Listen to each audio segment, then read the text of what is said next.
On day 65 of the Russian invasion of Ukraine, the Russian forces continue to struggle in eastern Ukraine, failing to achieve a breakthrough. The Ukrainian defenses hold across the front line, and in some places, the Ukrainians have been retaking lost territory.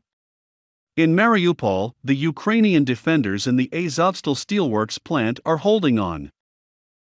On its daily estimate of the war, the British Ministry of Defense assessed that the Russian military has been suffering heavy casualties and achieving little gains in its renewed offensive in the east. The Battle of Donbass remains Russia's main strategic focus, in order to achieve its stated aim of securing control over the Donetsk and Luhansk oblasts. In these provinces, fighting has been particularly heavy around Lysychansk and Severodonetsk, with an attempted advance south from Izium towards Slavyansk. Due to strong Ukrainian resistance, Russian territorial gains have been limited and achieved at significant cost to Russian forces, the British military intelligence assessed. The Ukrainian military hasn't just been putting up a stiff defense, it has been counterattacking in places. Over the last few days, the situation around Kharkiv, the second largest Ukrainian city, has been tilting in favor of the Ukrainian forces. Ukrainian troops have entered the occupied town of Ruska-Lozova and completely liberated Kutuzivka. The former is just 15 miles from the Russian border. Russian enemy did not conduct active offensive operations in the Izium direction. Its main efforts were focused on conducting reconnaissance, identifying the defensive positions of units of the defense forces of Ukraine, and their destruction by artillery fire.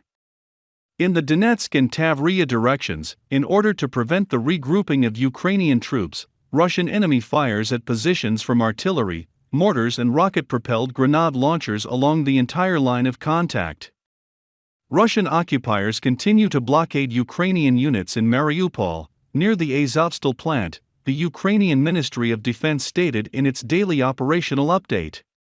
The Ukrainian Ministry of Defense claimed that as of Friday, Ukrainian forces have killed approximately 23,000 Russian troops and wounded approximately thrice that number, destroyed 187 fighter, attack, and transport jets, 155 helicopters, 986 tanks, 435 artillery pieces, 2,418 armored personnel carriers, 151 multiple launch rocket systems, 8 boats, 1,695 vehicles, 76 fuel tanks, 72 anti-aircraft batteries, 229 unmanned aerial systems, 31 special equipment platforms, such as bridging vehicles, and 4 mobile Iskander ballistic missile systems. Reports also indicate that Russia is using dolphins to protect its naval bases in the Black Sea. Meanwhile, the supply of weapon systems to Ukraine continues at a frantic pace. U.S. President Joe Biden has proposed a $33 billion security, humanitarian, and economic aid package to Ukraine. More than $20 billion of that package would go toward the needs of the Ukrainian military, security services, and law enforcement. But the U.S. hasn't been the only one providing Ukraine with weapons. Poland, which shares a common border and hatred of Russians with Ukraine, has been one of the largest contributors compared to gross domestic product of military aid to Ukraine.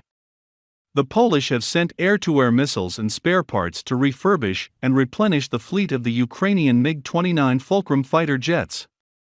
In addition, they have sent hundreds of T-72 main battle tanks, which are very useful to the Ukrainians because they already operate that type of tank and thus required almost no time to familiarize themselves with the machine.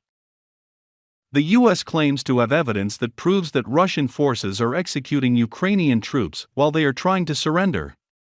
The U.S. accused the Russian military of summarily executing Ukrainian soldiers who were trying to surrender. We now have credible information that a Russian military unit operating in the vicinity of Donetsk executed Ukrainians who were attempting to surrender, rather than take them into custody, Beth Van Schok, the U.S. Ambassador at Large for Global Criminal Justice stated during a United Nations Security Council meeting. Russian forces have already committed heinous atrocities and war crimes against Ukrainian civilians across the country. If true, this would be in violation of a core principle of the law of war, the prohibition against the summary execution of civilians and of combatants who are ordered to combat by virtue of surrender, injury, or other forms of incapacitation, Van Schok said. These reports suggest that atrocities are not the result of rogue units or individuals, they rather reveal a deeply disturbing pattern of systematic abuse across all areas where Russia's forces are engaged, the U.S. ambassador added.